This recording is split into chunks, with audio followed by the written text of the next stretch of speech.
김장철이 지나서 그런가요? 기세등등하던 김장연대도 허무하게 끝이 났습니다.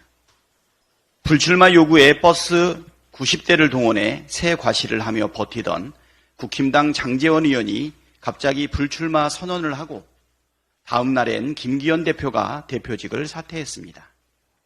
당사자는 버려짐이 아니라 뿌려짐이라고 했지만 제가 보기엔 버려짐 같습니다. 전혀 상식적이지 않은 상황에 많은 국민께서 궁금해합니다. 도대체 캐비넷에 뭐가 들어있길래 저렇게 갑작스레 불출마하고 대표직을 내던진 걸까? 그러면 캐비넷 장김입니까? 어쨌든 이렇게 한다고 해서 국민을 설득할 수 없다는 것은 분명해 보입니다.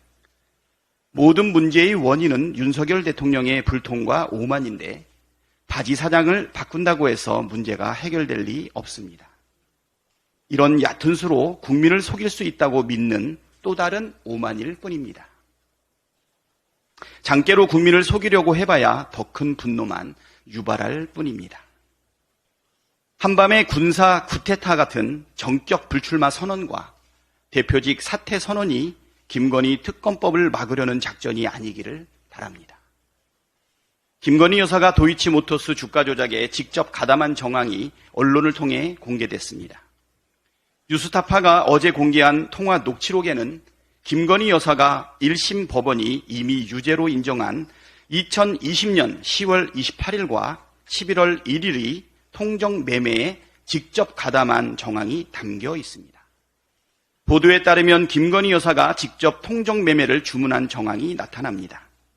작전 세력끼리 문자 메시지가 오가고 곧이어 매도 주문이 나고 곧바로 대신증권 직원이 김건희 여사와 통화를 합니다.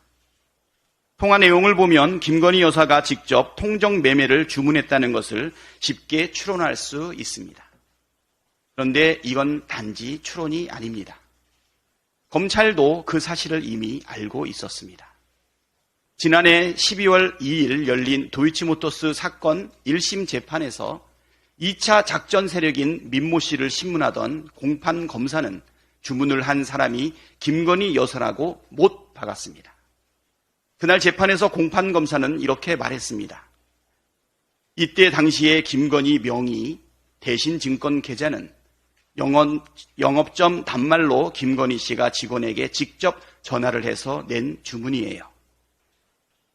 즉, 검찰은 김건희 여사가 주가 조작에 직접 가담한 사실을 알고도 기소하지 않았습니다.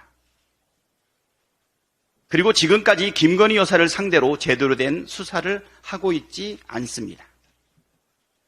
김건희 특검을 반드시 해야 하는 이유이자 윤석열 대통령이 거부권을 행사해서는 안 되는 이유입니다. 역대 어느 정권도 대통령의 가족이나 친인척에 대한 수사를 피하지 않았습니다. 최고 권력자가 권력을 이용해 가족과 친인척의 불법과 비리를 감싸는 건 상상할 수 없는 일이기 때문입니다. 그런데 국힘당 일각에서 대통령이 거부권을 행사해야 한다는 소리가 나옵니다. 정말 파렴치하고 몰지각한 주장입니다. 윤석열 대통령은 가족과 친인척의 불법 행위를 봐주기 위해 대통령이 된 것입니까? 그래서 김건희 여사가 명품백을 받는 영상이 공개돼도 외면하고 있는 것입니까? 그래서 서울 양평고속도로 종점 변경 특혜 의혹에도 입을 다물고 계시는 겁니까? 국민 10명 중 7명이 김건희 특검법 거부권 행사를 반대합니다. 분주 민수라고 했습니다. 국민의 뜻을 거스르는 정권은 국민이 뒤집어 엎기 마련입니다.